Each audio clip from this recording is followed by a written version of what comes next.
The president is meeting with his cabinet this afternoon to discuss the rollout of the $1 trillion bipartisan spending bill, which he's expected to sign on Monday.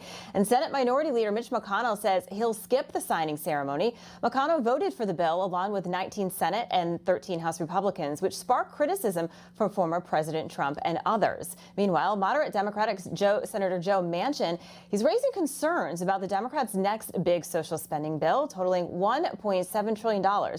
His biggest concern being what this bill will do to the already high inflation numbers. And for more on this, let's bring in Georgia Congressman Buddy Carter, who joins us live. Congressman, thank you so much for joining us today. So, Congressman, the U.S. Chamber of Commerce, they say that Democrats' reconciliation bill has sunset provisions that disguise the true cost of this bill. These provisions, they essentially expire after a certain amount of time, but then could be extended. So the amount looks smaller than the actual total cost. So how can the Biden White House administration and other far-left Democrats claim that this costs zero, right? Because that's what they keep saying. Well, they can claim it because they have no clue whatsoever what they're talking about. Listen, we knew this was going to happen. We knew this is the way that they were going to get the price of this bill down. They simply took programs that they had the CBO score for 10 or 5 years and sunset them after 5 or 1 year, which decreased the cost. Everything's still in the bill. And remember what Ronald Reagan said, the closest thing you'll ever see to eternity here on earth is a government program. So once they get them started, they're not going to end. They'll just continue to be approved and year after year. And this was their idea the whole time. The truth of the matter is that they have not removed anything. The cost is still going to be the same. We're still going to see tax increases over $2.1 trillion. We're still going to see the $3.5 trillion in spending. It's going to add more to the already high inflation that's spiking. This is financial insanity. Yeah, because Biden keeps saying, well, the only people who will be taxed are the rich. But as you really do a deep dive into this and talk to folks like you, that's not the case. It's not the case at all. And don't you love the woke liberals? When they start talking about something that's going to impact them, then all of a sudden their tune changes. And that's what's happened here with the taxes on the rich. All of a sudden it's going to impact Nancy Pelosi, who is extremely wealthy, and she's not going to have anything to do with that. So now they're saying that that's nothing more than a publicity stunt. Well, let me tell you, it's more than a publicity stunt because the people who are paying for this are the working class and the middle class. And remember, inflation. Inflation is nothing more than a tax. And who does it impact the most? The working class and the middle class. And who can afford it the least? The working class and the middle class. Yeah, which is, folks living paycheck to paycheck. When this bipartisan infrastructure bill is signed into law on Monday, sir, how do you expect it's going to impact the current inflation crisis? Because we just keep seeing everything go up and up and up. And that's going to continue, and this is going to add to it. That's why this is financial insanity here.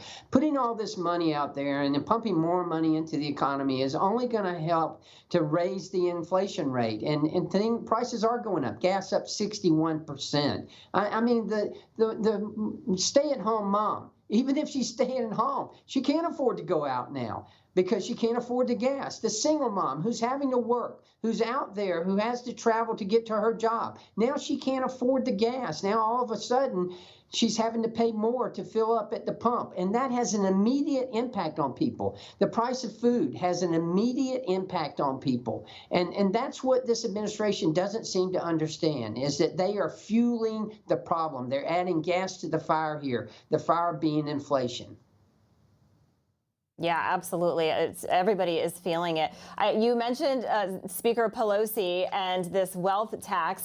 You talked about how she described it, as a publicity stunt. Do you think it hit too close to home for her?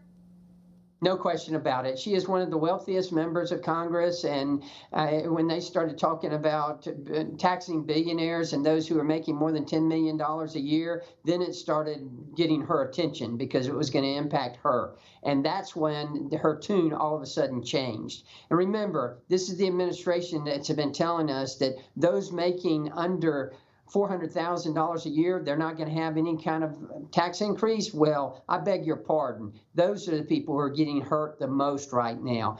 There will be tax increases on this. This will be the biggest, the largest middle class tax increase that we've ever seen in this country.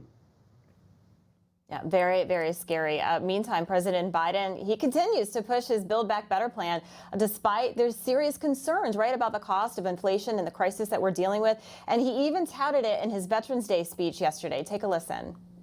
As we continue our efforts to defeat the pandemic and build back better, it means keeping the needs of veterans front and center.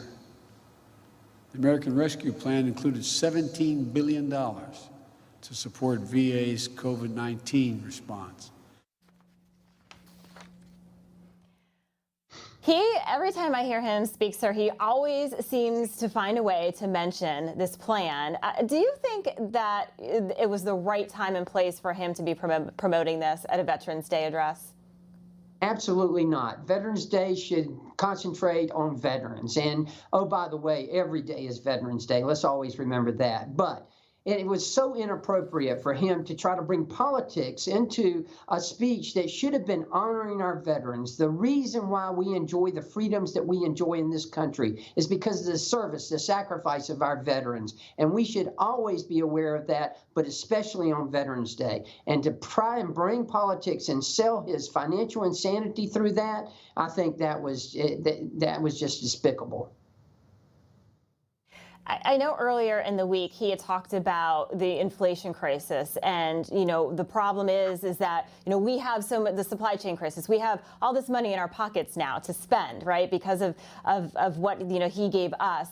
Yet he also then said, "Wow, can you believe that you'd be paying this much money at the pump?" Do you think that the Biden administration is just really out of touch with what's affecting everyday Americans? Every constituent that I talk to asks me the same thing. Who's making the decisions at the White House? We know it's not Joe Biden. We know it's not Kamala Harris. Who is making these decisions? Yes, they're out of touch. I mean, look, this Turkey Day is in a couple of weeks. We're going to have Thanksgiving, and it's going to be the most expensive Thanksgiving we've ever experienced. Turkey up 27%. Potatoes up 13%. Carrots up 47%. And oh, by the way, one of our favorites, pumpkin pie from Costco, up 17%.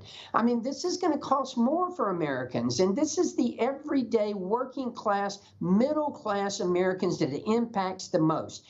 And this administration and Joe Biden just don't get it. And it is a large reason for this is the supply chain issues. And we're experiencing it here right on the coast of Georgia, particularly outside our port of Savannah, where we've got ships that are just lined up waiting to get inshore. Joe Biden finally got his boat parade, but this is not what he was expecting.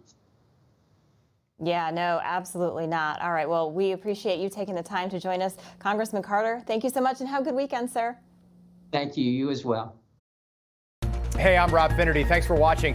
If you enjoyed this video, please join the conversation in the comments below. Don't forget to subscribe, too. Hit the bell icon to be alerted to breaking news. And remember, there's a whole lot more on Newsmax TV, America's fastest growing cable news network.